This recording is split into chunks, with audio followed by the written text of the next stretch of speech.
Tenemos con nosotros a Santiago Vanegas. Bienvenido, Santi, gracias por estar acá. Los invito a quien le interese y quien no recuerde esta intervención de Santiago a verlo completo si tienen el interés. Por mi parte era simplemente para recordar un poco la labor que vino haciendo Santiago durante todos estos años allá en Santa Fe, en Reconquista más específicamente, y cómo se ha estado desempeñando durante todo este tiempo hasta este momento donde tomó la decisión de renunciar a seguir en su puesto, a seguir siendo juez, y por eso es que queremos abordar este tema, porque esto tuvo que ver mucho con no solo un hartazgo generalizado por parte de Santiago, sino además por un acto que fue la gota que rebasó el vaso. Que cuentes un poco, bueno, primero que nada, quién estuviste siendo todos estos años, cuál era tu labor, qué te motivó en primer lugar también a desempeñarte como juez, lo que sentís que era lo más valioso de poder hacer el trabajo que estuviste haciendo durante estos años. Yo trabajo hace 17 años en el Poder Judicial de la provincia. Durante los 17 años que estuve me fui desempeñando en todas las posibilidades que hay dentro del Poder Judicial, desde empleado de mesa de entradas, después sumariante, prosecretario, secretario, hasta que concursé el cargo de juez, que lo ocupo hace casi 6 años. Yo estaba ya estudiando abogacía, bastante avanzado en la carrera. Lo que me motivó a estudiar abogacía fue justamente el ideal de justicia, creo que tenemos todas las personas, pero principalmente quienes nos decantamos por este tipo de carrera.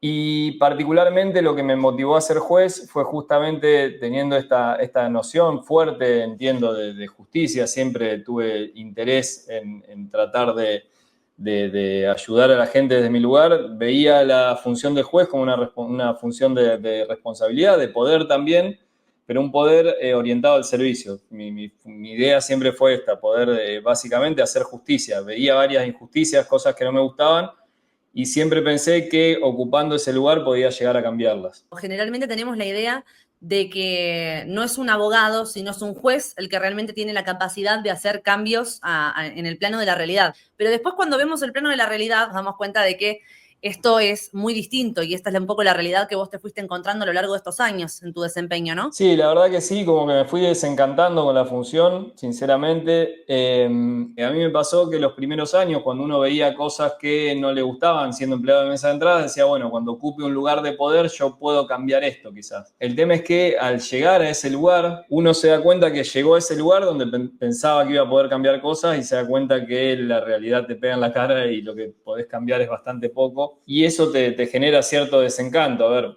cuando uno tiene una noción de justicia o una forma de ver la justicia, la injusticia duele mucho verla, pero duele más formar parte de esa injusticia. Y yo sentía hoy en día que formaba parte de un sistema que en muchas cosas no coincide con mi ideal de justicia. Por lo tanto, entendí que era un buen momento para dar un paso al costado. Me gustaría preguntarte, ¿cuáles fueron esas cosas para que nos podamos poner en tu piel que a vos te hicieron sentir o que te hicieron dar cuenta de que no estabas pudiendo hacer esos cambios que te hubiera gustado y que te estaban de alguna manera obligando a ser parte de ese sistema que, esto a título personal, yo considero que termina siendo incluso perverso? Básicamente, y bueno, muy relacionado con los temas que vos habitualmente tratás en tu canal, yo noté que, sobre todo lo que eran cuestiones por ahí vinculadas con lo que es género, violencia sexual y demás, yo transité la justicia, como te digo, desde el año 2008. Uh-huh. Entonces, yo tuve la posibilidad de ver cómo era el sistema antes, un sistema absolutamente perverso en el cual la víctima no tenía ningún derecho, no tenía ninguna posibilidad de obtener una condena, porque de hecho y esto es real, cuando nos llegaba un expediente, por ejemplo, que una víctima denunciaba un abuso sexual o denunciaba unas lesiones o unas amenazas, se le preguntaba, ¿tenés un testigo? No. ¿Cómo lo va a tener si pasó entre 4 paredes en su casa, digamos? Bueno, ese expediente se ponía en una pila a archivar por falta de pruebas. Así. De eso, terrible, absolutamente nocivo y perjudicial para las víctimas, en un momento la sociedad empieza a cambiar y hacemos un clic que entiendo que es absolutamente necesario para que este tipo de situaciones no queden impunes, pero pasamos de un extremo al otro totalmente opuesto, donde pasamos a una situación en la cual hoy en día el acusado carece absolutamente de posibilidades de obtener un proceso en el cual tenga la posibilidad de resultar absuelto, tenga la posibilidad de que se vea como posible que no es culpable, digamos. Es como que se ha trastocado a tal punto la noción de principio de inocencia, carga de la prueba y cuestiones elementales básicas que me llevaron a pensar, bueno, ¿yo estoy de acuerdo con esto? No. ¿Puedo cambiarlo? Y intenté hacerlo, sinceramente. Y no estoy solo en esto, ¿eh? En este sentido, mis colegas, yo tengo que reconocerlo, mis colegas jueces de primera instancia ahí de Reconquista han absuelto cuando han tenido que absolver y demás. Pero ocurre que termina ahí, porque en niveles superiores o instancias superiores siempre todo termina decantando en una condena, casi irremediablemente. Y eso me pasó, que era una situación que la verdad no me cerraba por ningún lado y me empezó ya a molestar o a sentir cierto cansancio moral, digamos, de formar parte de ese sistema.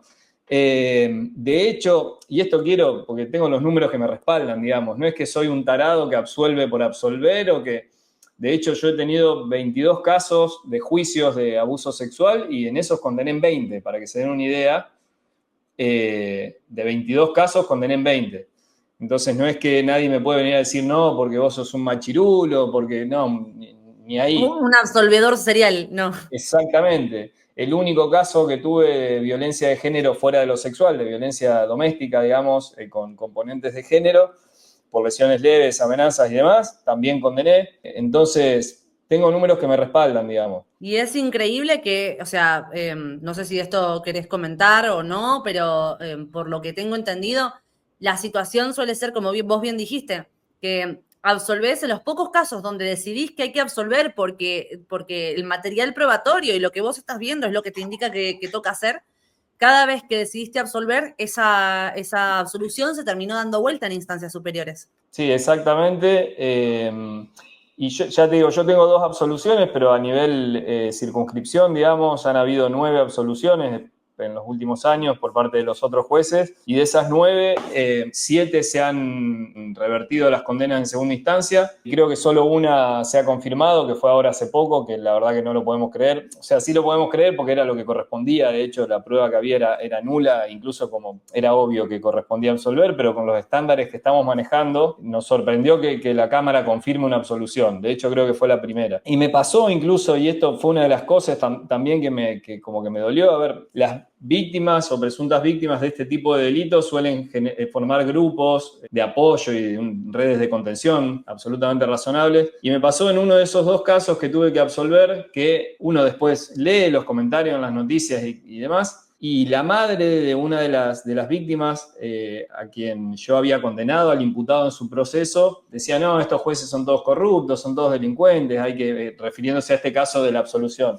hay que destituirlos a todos, no puede ser. Y éramos exactamente el mismo tribunal que habíamos condenado por la máxima pena posible del delito, de acuerdo a lo que habían pedido los fiscales, al abusador de su hijo. Entonces, es como que uno empieza a ver que en lo que es redes sociales, lo que es medios de comunicación y demás, la información que se da suele ser bastante sesgada, generalmente en contra de lo que es el imputado, por supuesto, suele ser bastante sesgada también en respecto a los jueces. Uno lee las noticias y siempre nos matan, básicamente, sobre todo cuando absolvemos, por ejemplo, y comentan cosas de las audiencias en las cuales no hubo ni un solo periodista presente, que claramente es información que proporcionan los propios acusadores, digamos. Entonces son situaciones que de a poco me fueron cansando, me fueron desgastando y bueno, entendía que era un buen momento para dar un paso al costado. Sobre esto que estás comentando, generalmente solemos escuchar, sobre todo dentro de este ámbito donde me muevo yo mucho, y con lo cual coincido, de hecho, en que un prerequisito para ser juez es tener valor, tener valentía, ser valiente, atreverse a dictar quizás un fallo que no acomoda a quien tiene delante o a quien por las redes sociales te van a ir a atacar. Pero, claro, esto tiene que verse correspondido de alguna forma, donde correr ese riesgo, por así decirlo, hacer ese sacrificio, pagar ese precio a nivel personal, como bien decías en el video que además se te viralizó y por el cual yo te llegué a conocer, tiene que tener algún tipo de resultado, porque lo que estamos viendo al final es que estás pagando las consecuencias a nivel personal de tomar acción desde lo que vos considerás que es lo óptimo, que es lo valioso, que es lo riguroso y lo criterioso para dictar sentencia, y aún así no estás logrando que ese acto de valentía que estás teniendo vos y junto con otros magistrados que están en la misma situación, como vos bien dijiste, porque realmente sos la cara visible ahora mismo, sos la cara visible de algo que están atravesando lamentablemente un montón de jueces en todo el país y que quizás muchos de ellos siguen ahí adentro soportando este tipo de situaciones con la esperanza de poder hacer algo al respecto más adelante, o que quizás han pasado por la misma situación que vos, pero no llegan a querer tomar la palabra y salir y públicamente hablar de estas situaciones. Hace unos días se dio esta noticia, esta situación por la cual hoy te tenemos acá y por la que decidimos tomar la iniciativa de hacer este vivo. Y los titulares decían algo como el juez Santiago Banegas, entre lágrimas, renuncia y cuenta haber recibido una suerte de, vamos a decirle, entrecomillado, presuntamente, coacciones, presuntamente algo parecido, algún tipo de amenaza velada. ¿Cómo fue esto, Santi? ¿Nos podés contar un poco? Bien, yo estaba interviniendo como juez de garantías, digamos, en la investigación de un caso llevado a cabo contra 4 abogados de ahí de la ciudad de Reconquista, bastante importantes, digamos, 4 abogados de los 2 estudios más, por lo menos más nombrados en lo que es fuero penal.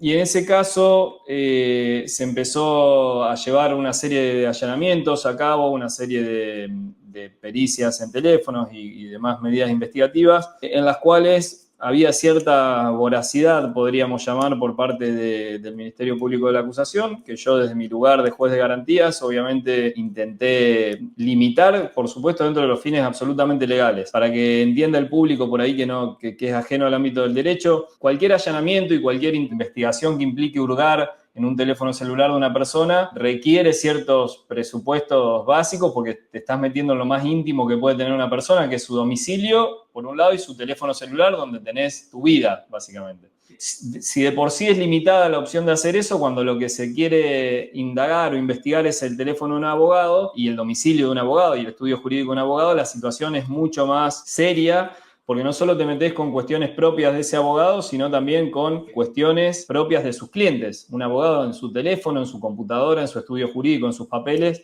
tiene cientos de mensajes, de estrategias de juicio, puede tener hasta confesiones, puede tener un montón de cuestiones a las cuales obviamente el Estado no puede acceder. Yo limité dentro de los límites legales este tipo de intervenciones y a partir de ahí se me hizo llegar un mensaje a través de un allegado que me apartara del caso, que si no lo hacía iban a arruinar mi carrera, que habían hablado ya con cierta persona con poder, digamos, de hacer esto que me estaban diciendo de terminar mi carrera y que fuera concursando en Córdoba o en Entre Ríos, que son otras 2 provincias de acá de Argentina, porque en caso de no hacerlo, en Santa Fe no tenía futuro como juez. Eso fue lo que se me hizo llegar. Cuando me dicen esto, traté de no darle importancia, si bien era algo sumamente serio. Cuando voy a la audiencia en la que se iba a tratar la prisión preventiva de estos abogados, unas horas antes de la audiencia, el director de la oficina de gestión, que es quien organiza las audiencias, me dice, che, me llamaron para ver si vas a ser vos el juez, porque si vas a ser vos te van a recusar y decían que iba a ser un problema, qué sé yo. Y dije, sí, el juez soy yo, corresponde que sea yo, no porque tenga ningún interés en el caso, sino porque por turno correspondía, yo había prevenido el caso, era mi caso, digamos. Y le digo, me parece absolutamente incorrecto que me quieran sacar así por atrás. Si tienen algo para recusarme, que me recusen, yo no tengo ningún problema y resolveré. Bueno, se confirma que en la audiencia voy a intervenir yo, y ahí se presentan los fiscales con un escrito de recusación queriendo sacarme del caso. Celebramos la audiencia de recusación, yo rechazo la recusación, les digo no hay nada por lo cual yo me tenga que apartar del caso, pero aún así decido correrme del caso, yo voluntariamente, hasta que la Cámara de Apelación resuelva qué juez tenía que seguir interviniendo para evitar cualquier tipo de suspicacia, malentendido, o lo que fuere. Me aparto del caso y esa misma tarde ya empiezo a escuchar en medios de comunicación que se estaba viendo, o sea, trascendidos así de estos que tiran sin que nadie sepa de dónde vienen, pero yo sabía perfectamente de dónde venían.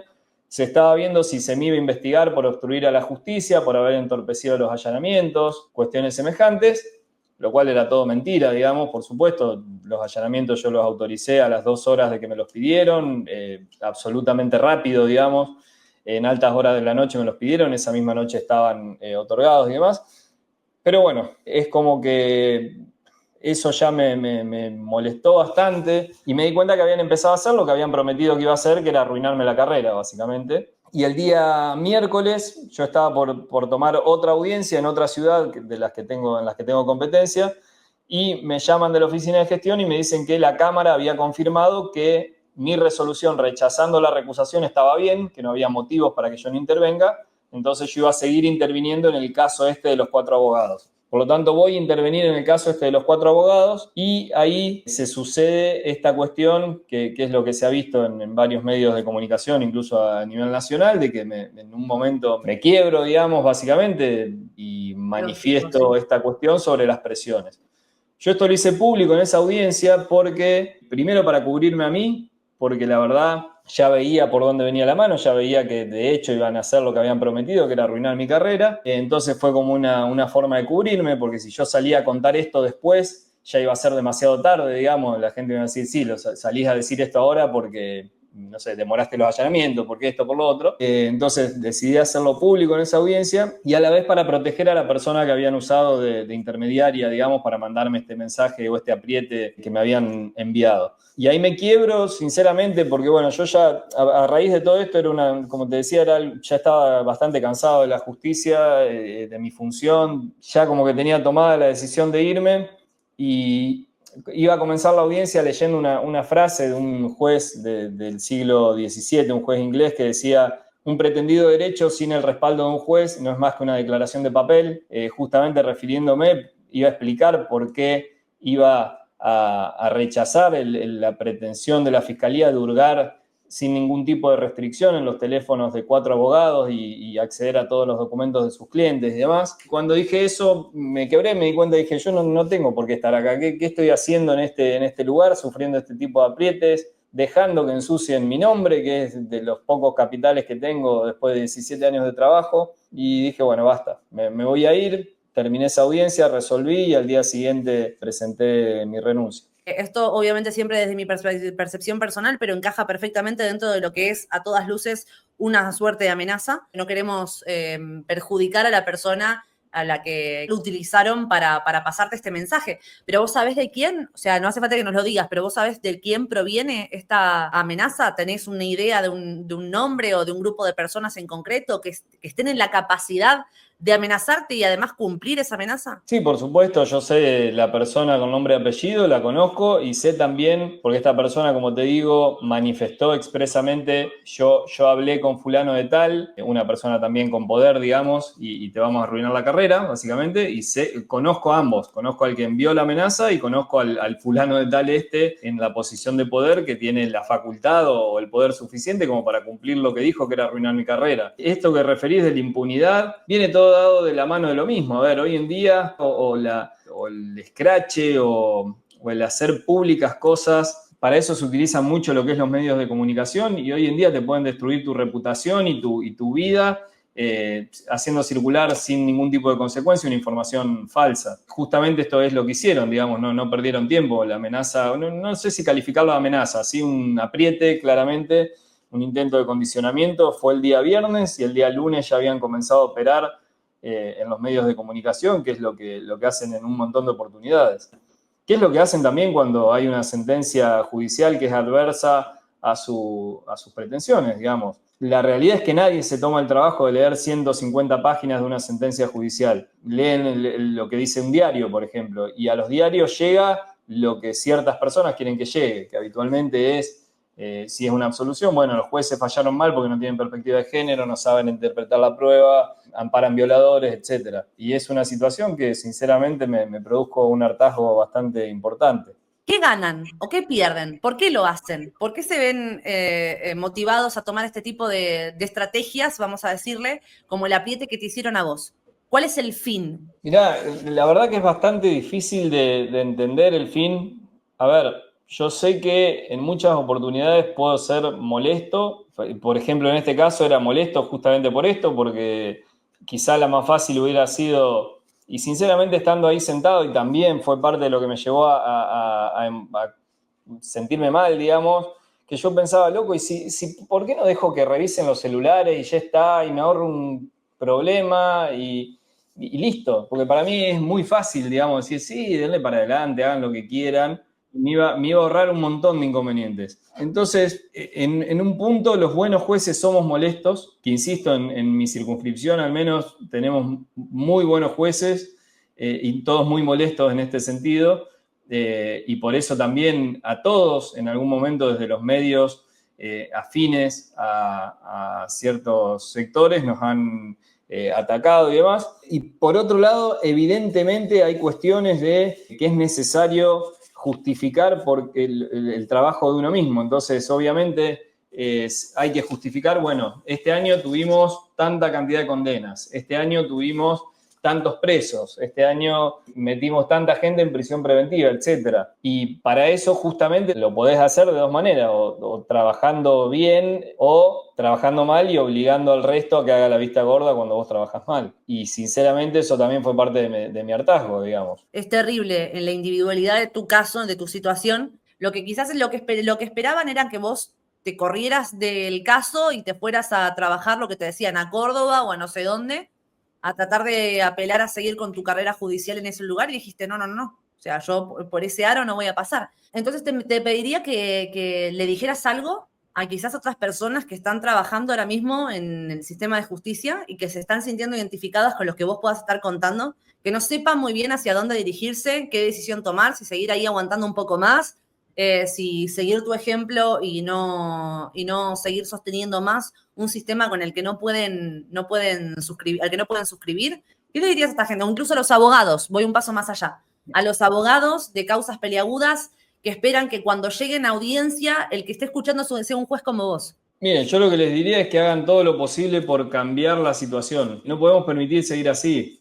Y más allá de que parezca que somos dos o tres locos, en realidad somos un montón que pensamos lo mismo, que pensamos que no podemos seguir condenando gente prácticamente sin pruebas, que no podemos seguir usando la prisión preventiva como medio de coerción para que un imputado te firme un abreviado, que no podemos obligar a un inocente a aceptar una condena en un abreviado para zafar de un juicio en el que va absolutamente derrotado porque dice soy inocente, pero igual me van a terminar condenando. Que hagan todo lo que está a su alcance para cambiar esta circunstancia, porque realmente es una circunstancia que no puede seguir sucediendo. En mi lugar entendí que no podía hacer más de lo que ya había hecho para cambiar todo esto desde adentro del Poder Judicial, y sinceramente creo que desde afuera puedo hacer mucho más. De hecho, el hecho de estar teniendo ya esta conversación con vos es algo que, si no fuera porque hoy tengo la tranquilidad de que ya me voy del Poder Judicial, no sé si lo podría hacer. A ver, si yo me junto a hablar hoy en día con un grupo ultrafeminista que dice que todos los hombres son potenciales violadores y demás, no tendría ningún tipo de problema y todos dirían,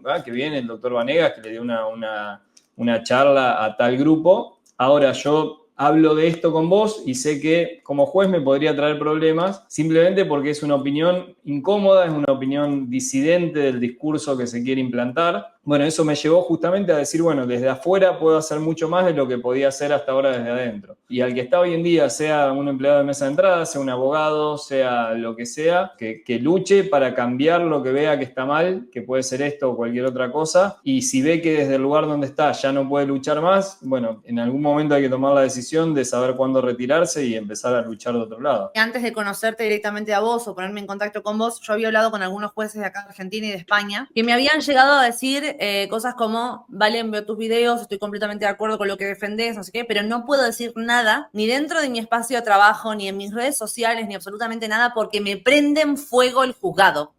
Justamente recién hablábamos qué loco es la percepción que tenemos de hasta qué punto podemos contribuir o podemos ayudar o podemos intentar que esto cambie desde diferentes aristas.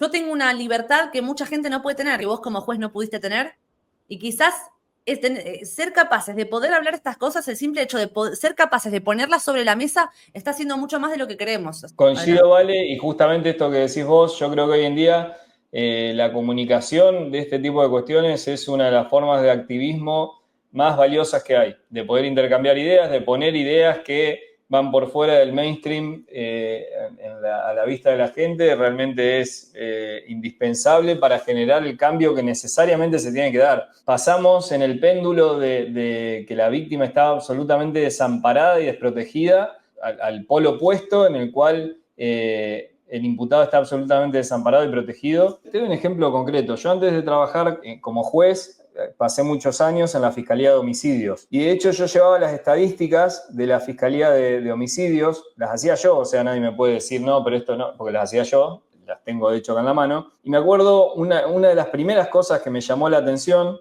que en el año 2014, cuando arranca el sistema penal nuevo en Santa Fe, ese año fue el año que más homicidios hubo en la ciudad de Santa Fe y alrededores. En ese momento hubo 136 homicidios, que es un montón para la población de la circunscripción 1 de Santa Fe, que es Santa Fe capital y algunas ciudades muy chicas de los alrededores. Y el titular que había salido a fin de año era récord de femicidios en Santa Fe. Y es verdad, era el récord de femicidios, habían matado a 11 mujeres en Santa Fe ese año, muy alto teniendo en cuenta que años anteriores eran 6, 5 por ahí. Lo que obviaba absolutamente el titular eran dos cuestiones. En primer lugar, que ese año habían matado a 125 hombres contra las 11 mujeres que habían matado, y que por otro lado, de esas 11 mujeres, había 4 que era seguro que habían sido femicidios, eran homicidios en contextos de violencia de género, pero los otros 7 había casos que no se sabía por qué las habían matado, que podían ser femicidios o no, y otros que directamente eran, por ejemplo, homicidio en ocasión de robo. O sea que el componente género era absolutamente ajeno. ¿Qué te quiero decir con esto? Nulo, inexistente, sí.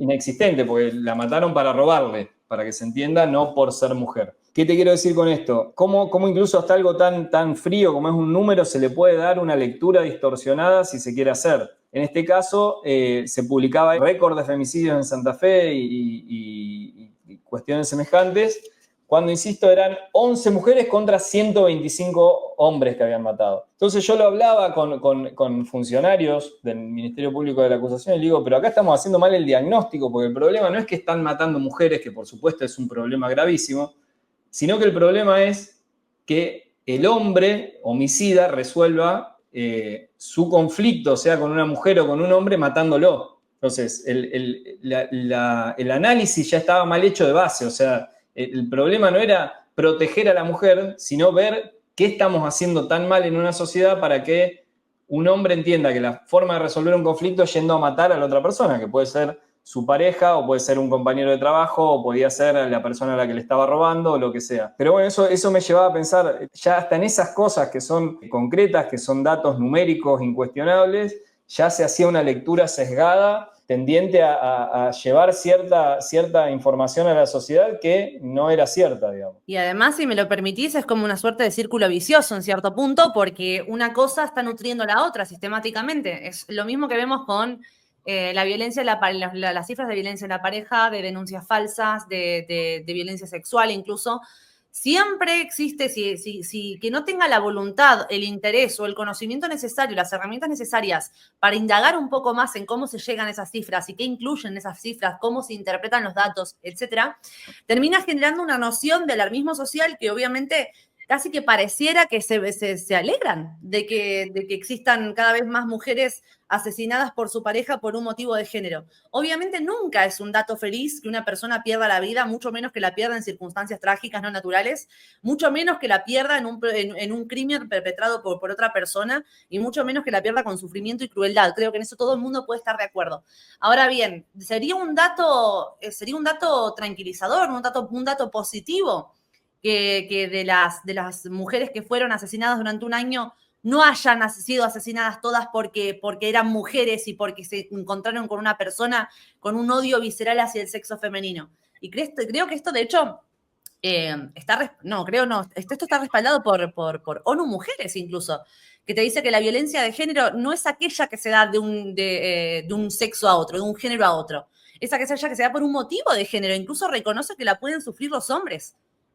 Si propio ONU Mujeres te está reconociendo que la violencia de género pueden sufrirla hombres y que es la violencia que se da por un motivo de género y no de un género al otro, estamos interpretándolo absolutamente a la inversa, porque mientras que tenemos a mujeres que lamentablemente han muerto en circunstancias trágicas por un robo, por cualquier otra circunstancia, también tenemos un montón de hombres, y esto lo digo siempre a título personal porque tampoco es meterte en un quilombo, pero también tenemos un montón de hombres que están siendo perseguidos utilizando las herramientas de la justicia, que están, o sea, conozco cantidades industriales de hombres que se separan porque se han dado cuenta de que han estado sufriendo una relación de malos tratos en su pareja durante años, se han cansado, han decidido separarse o divorciarse, y en ese proceso, en ese momento, la parte que estuvo ejerciendo el maltrato contra ellos decide continuar este maltrato ahora a través de las instituciones y de las herramientas que la justicia originalmente creó para las víctimas. Entonces, ni siquiera nunca sabemos de quién estamos hablando cuando hablamos de la víctima. No sabemos si hablamos de una víctima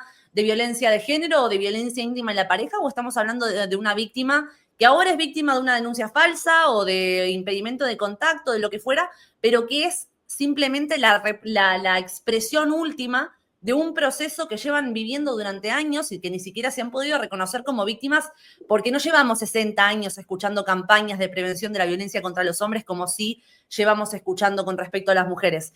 Entonces, finalmente se termina alimentando, y en el momento en el que transformás los datos de una cifra y le haces creer al conjunto de la sociedad que esas muertes se dieron porque eran mujeres y porque existe una situación alarmante de odio hacia las mujeres que lleva a crímenes como este, obviamente estás emocionalizando el proceso para aquellas personas que luego tienen que trabajar en función de esas cifras. Y es absolutamente así como vos decís, Vale.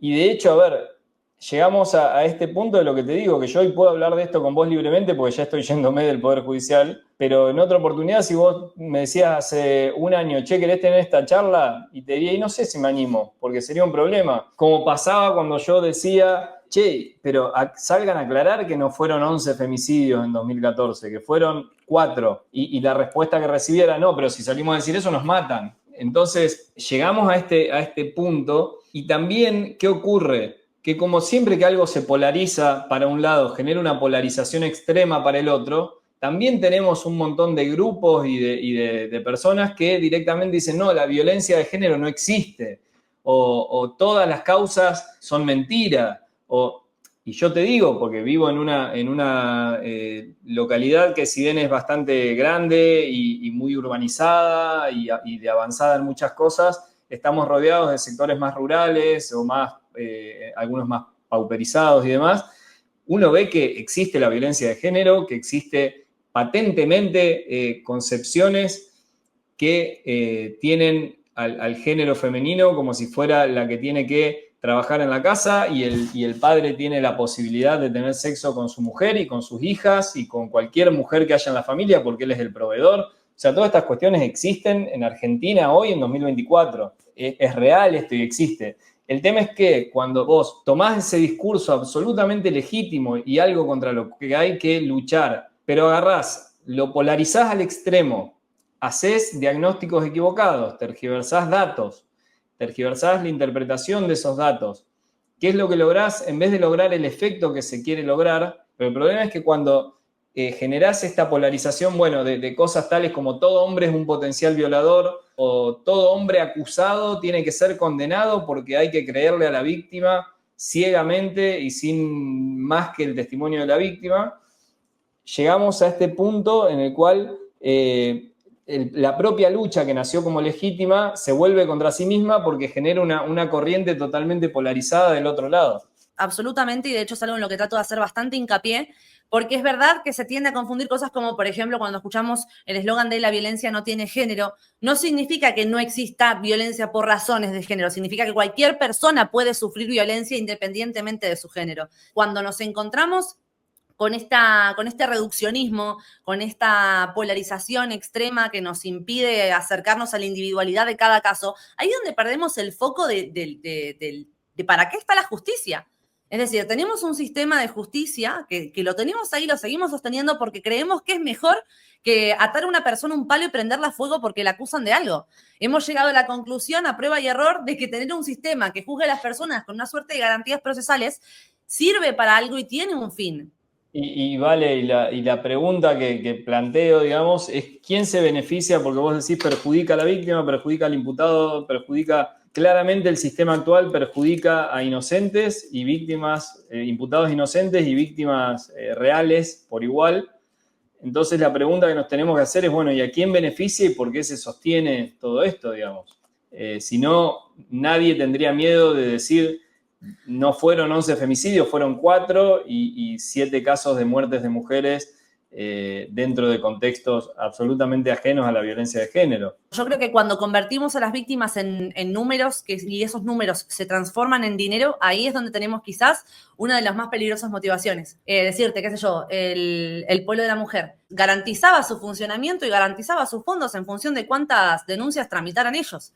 Entonces, obviamente, cuando estamos buscando coleccionar causas para poder agrandar nuestra billetera, y eso tarde o temprano va a generar un problema, como lo generaría de cualquier otra forma, como lo generaría también a la inversa. Insisto en lo mismo, tengo la autoridad moral de poder decir esto porque en 23 casos de violencia de género y sexual condené en 21. Entonces nadie me puede venir a decir, no, vos porque sos un machirulo, porque no tenés en consideración a la víctima, y de hecho hay otro dato también absolutamente contrastable, jamás la Cámara de Apelación me subió una pena, siempre me la han bajado porque yo soy durísimo cuando condeno en este tipo de casos. Este tipo de cuestiones, ¿a qué nos tienen que llevar? A decir, bueno, el mecanismo de justicia y el proceso penal como tal debería, con el correr de los tiempos, ser mucho más estricto a la hora de permitir que una persona sea condenada, no ir laxando cada vez más los controles y los filtros para que se condene cada vez con menos pruebas, digamos. Y en esto tenemos que plantarnos necesariamente abogados, jueces, fiscales también, por supuesto. Cualquier persona que tenga un sentido de justicia nos tenemos que plantar a decir, bueno, el sistema tiene que necesariamente asegurarse que no haya un solo inocente preso. Absolutamente, absolutamente. De hecho, por eso, en base a esta lógica es que tenemos a la presunción de inocencia reconocida como uno de los derechos universales. Precisamente porque se ha llegado a la conclusión de que es mucho más preferible tener a un culpable afuera que tener a un inocente en prisión.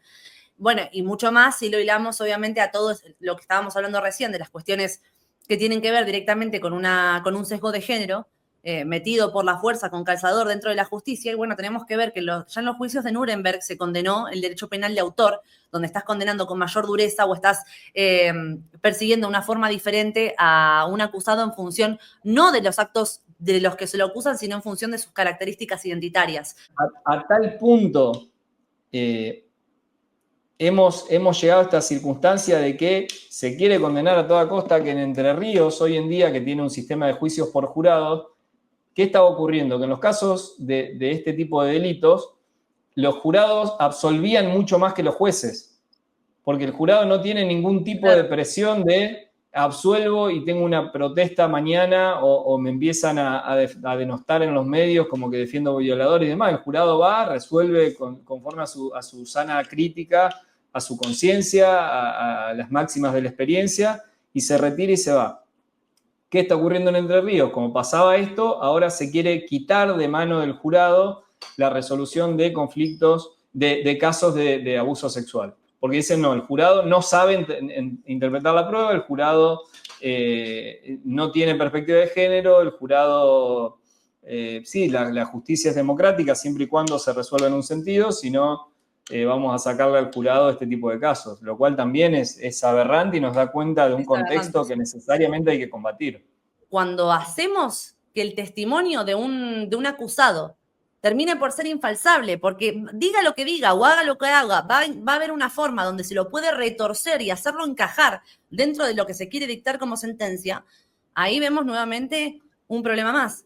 Justamente lo que nos hace seres racionales y lo que nos va a llevar a un buen puerto es lograr que el péndulo este que se movió de un extremo al otro se pare en algún momento en la mitad y entendamos que vaya perdiendo fuerza, por lo menos.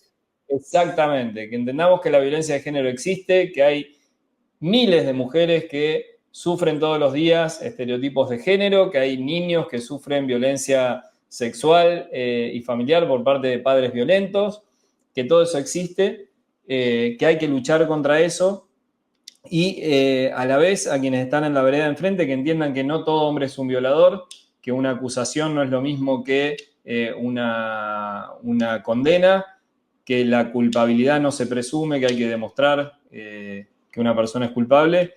Bueno, nada, esperar quizá con un poco de ingenuidad, digamos, que esto en algún momento cambie para bien.